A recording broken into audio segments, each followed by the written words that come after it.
Okay. Starting cerebrum, right? Yes. Alright, so this whole outer layer is the cerebrum. The cerebral hemispheres. You've got left hemisphere, right hemisphere. And we'll go through the lobes first. We have the frontal lobe in the front, parietal lobe along the center, temporal lobe right along the sides, and occipital lobe in the back.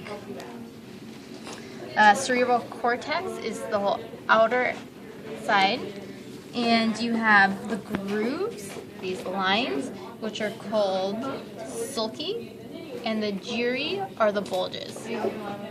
Next, we've got the longitudinal fissure, which runs straight down the middle and separates the left and right hemispheres. We also have the transverse fissure, which cuts right above the cerebellum around this way. And then the Sylvian fissure divides the parietal and temporal lobes right down this way.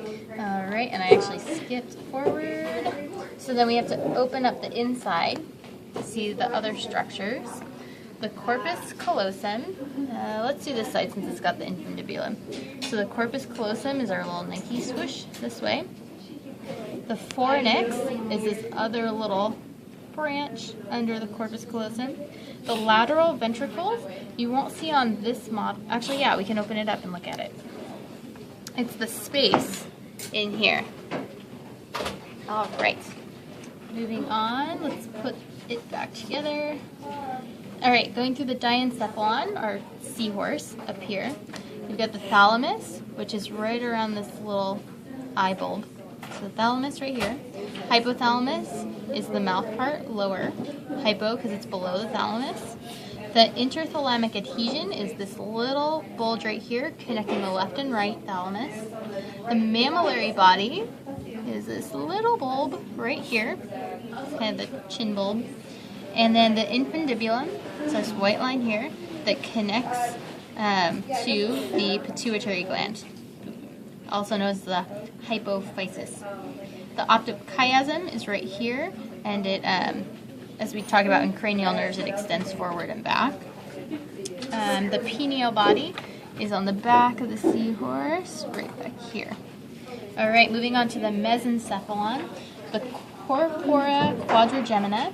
In order to see this, we gotta take out the cerebellum, and we're only gonna see half of it here. The other half is on the other side of the model. We can pop them together. So it's quadrigemina because there are four things, quad, and it's this set of nuclei right here, these four bulges. We've got the superior colliculi and the inferior colliculi. Colliculi, however you want to say it. Then the cerebral peduncles are the swooshes right here, and they go up to the cerebrum. All right, moving on to the metencephalon.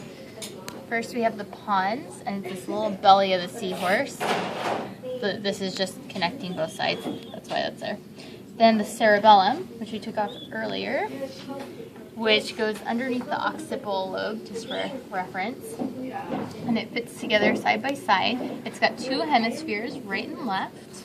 The vermis is this little part in the middle that separates the right and left hemispheres. The cerebellar cortex is the outside, and then when you open it up and look at the inside, you have the cerebellar white matter, which is tree-shaped. All right, and then last one on the myencephalon, we've got the medulla oblongata, which is right here, and which branches down to the spinal cord. Cool.